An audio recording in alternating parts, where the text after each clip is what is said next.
जय हिंद दोस्तों, एक बार फिर से स्वागत है आप सभी का हमारे यूट्यूब चैनल पर। तो झारखंड में एएनएम की एक बड़ी भर्ती निकल कर आई है। लगभग कुल 3181 पदों पर जो है भर्ती यहाँ पर मांगा गया है, आवेदन मांगा गया है। और इस वीडियो में हम लोग देखने वाले हैं कि इस फॉर्म को आप अप्लाई करना चाहेंगे तो आपका एप्लीकेशन डेट कब क्या है, लास्ट डेट क्या है, क्वालिफिकेशन जो है आपको क्या मांगा गया है, परीक्षा शुल्क आपको कितना लगने वाला है, मेधा सूची जो है आपको तैयार किया जाएगा वो किस आधार पर तैयार किया जाएगा, और क्या क्या आपको आवश्यक दस्तावेज लगने वाले हैं। साथ ही साथ इससे संबंधित जितने भी महत्वपूर्ण बिंदु हैं वो हम लोग इस वीडियो में देखने वाले हैं।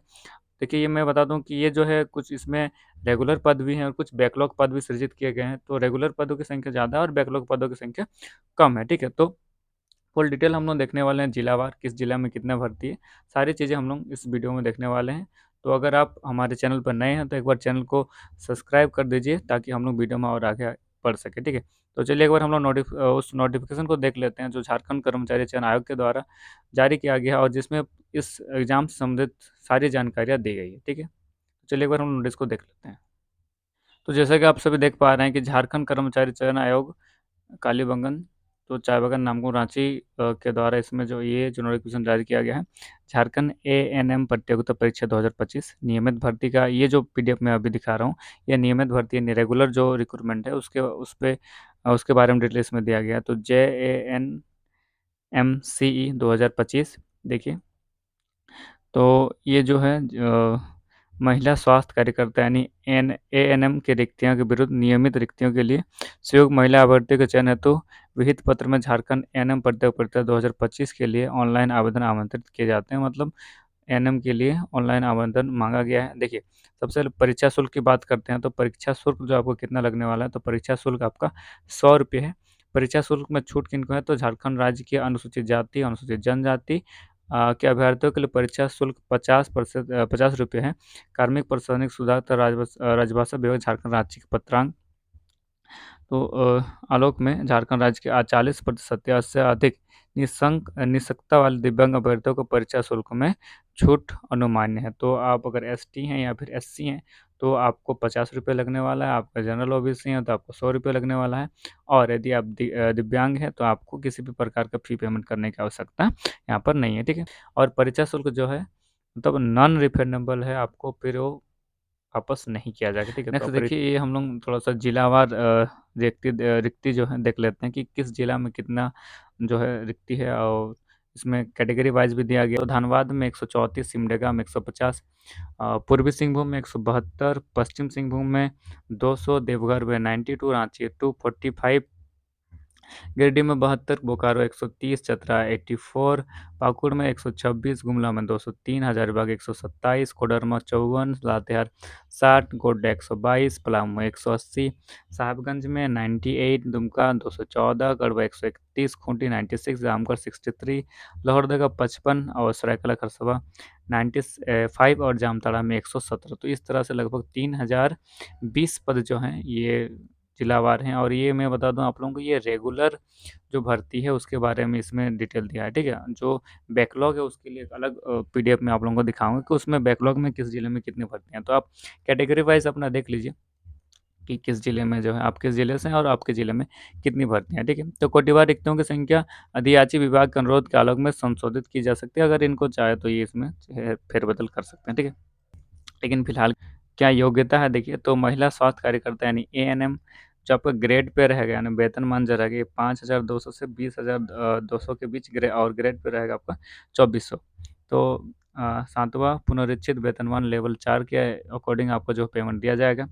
योग्यता क्या है देखिए, आपको मैट्रिक या 10वीं पास और न्यूनतम कितना प्रतिशत, 45% अंकों के साथ आपको मैट्रिक उत्तीर्ण होना चाहिए। साथ ही साथ आपको 18 माह का एएनएम प्रशिक्षण जो है आप पास किए होंगे, तथा झारखंड राज्य नर्सिंग काउंसिल में आपका निबंधित होना चाहिए, रजिस्टर्ड होना चाहिए। ठीक है, ये 3 चीज़ याद रखिए, आपका मैट्रिक होना चाहिए यानी 10th पास होना चाहिए, और 10th भी 45% से ऊपर होना चाहिए या फिर उसके साथ 45 या फिर उससे ऊपर, 18 माह का एएनएम प्रशिक्षण उत्तीर्ण और झारखंड राज्य नर्सिंग काउंसिल से संबंधित आपका उसमें निबंधन भी होना चाहिए। ठीक है, न्यूनतम उम्र सीमा की बात करें तो देखिए, न्यूनतम उम्र सीमा 18 वर्ष है, लेकिन अधिकतम उम्र सीमा जो है आपका 40 वर्ष है। और न्यूनतम उम्र सीमा की गणना है तो तिथि क्या है, तो 1/8/2025, और मतलब अधिकतम की भी सेम, ठीक है।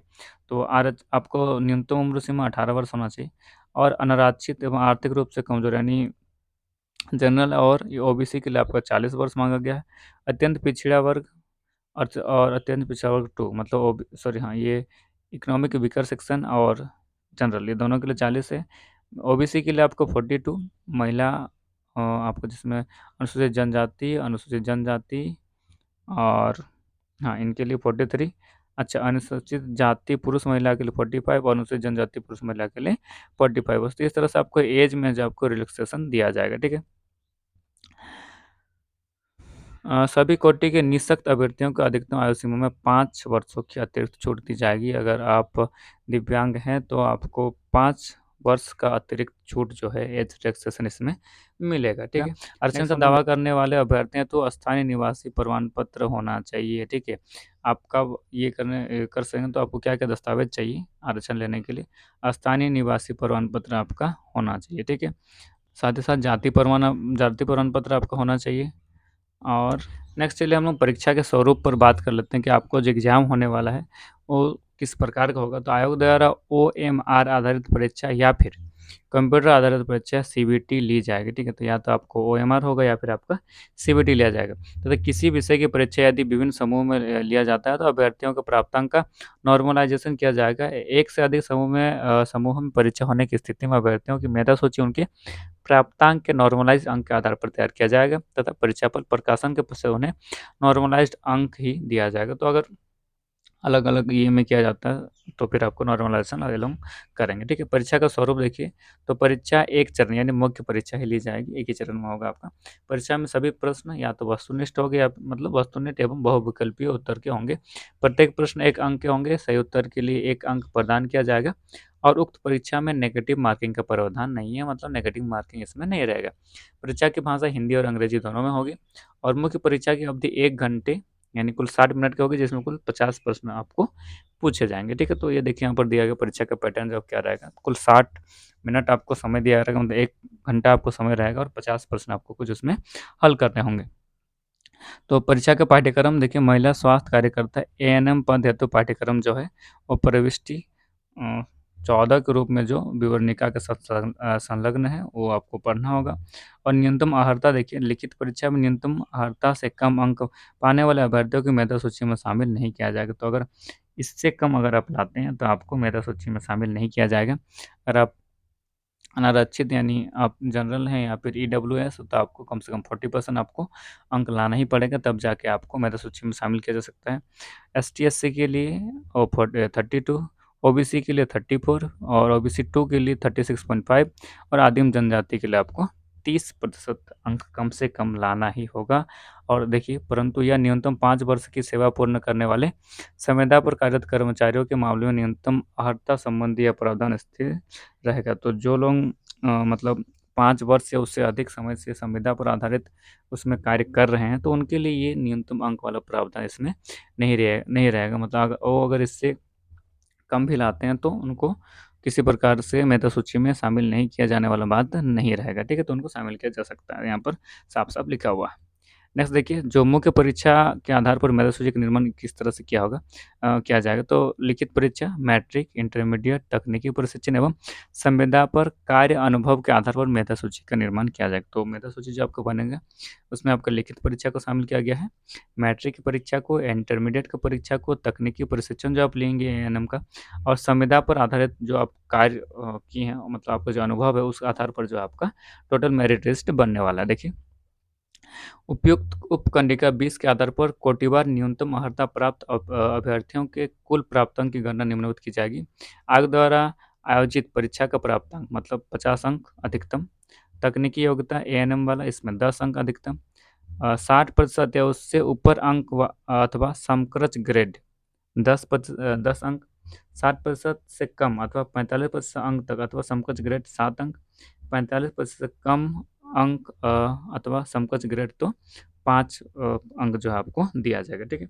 शैक्षणिक योग्यता देखिए, मैट्रिक में अधिकतम क्या है 40 अंक। तो 60% या उससे ऊपर अंक अथवा समकक्ष ग्रेड आपको 20 अंक।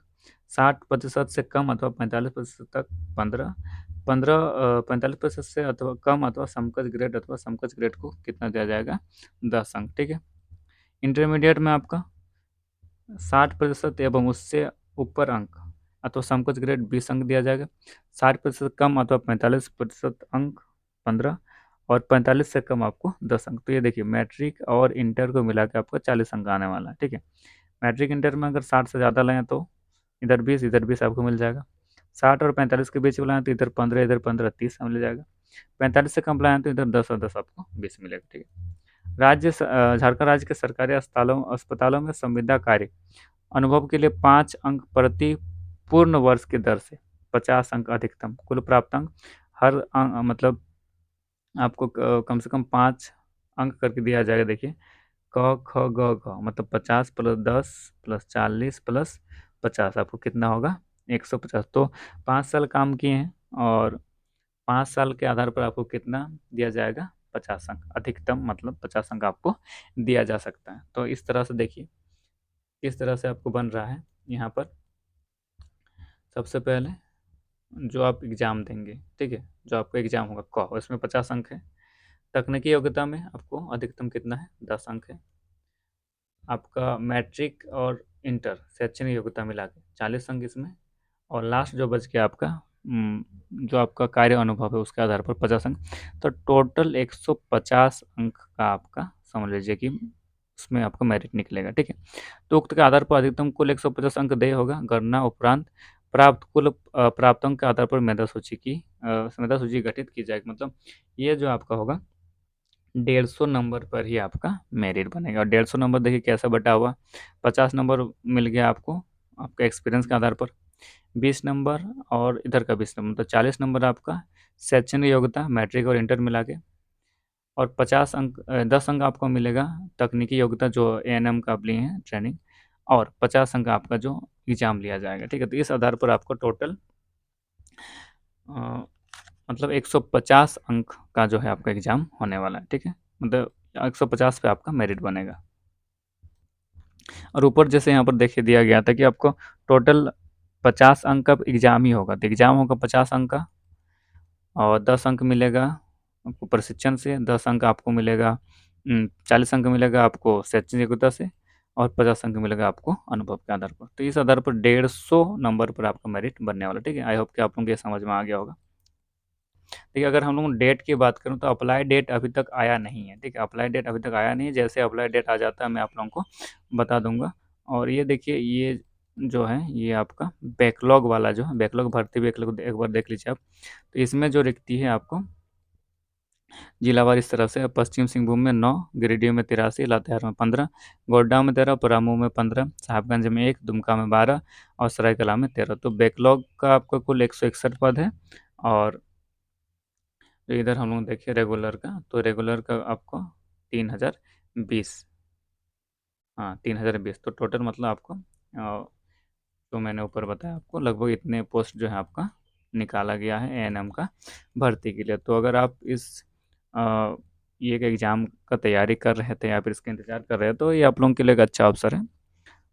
अगर आप योग्य हैं तो इसको अप्लाई कीजिए, क्योंकि इस तरह का जो रिक्रूटमेंट है वो बहुत कम ही निकलता है। और उम्मीद करते हैं कि फेयर एग्ज़ाम के द्वारा इसमें सिलेक्शन प्रोसेस मतलब सिलेक्शन लिया जाए। और अगर डेट आता है तो मैं आप लोगों को डेट के बारे में अपडेट कर दूंगा। ठीक है। तो अगर आप लोगों को वीडियो पसंद आया तो वीडियो को लाइक कीजिए, दोस्तों के साथ शेयर कीजिए, और चैनल पर नए हैं तो फिर चैनल को एक बार सब्सक्राइब जरूर कर दीजिएगा। ठीक है। तो चलिए तब तक के लिए बहुत बहुत धन्यवाद।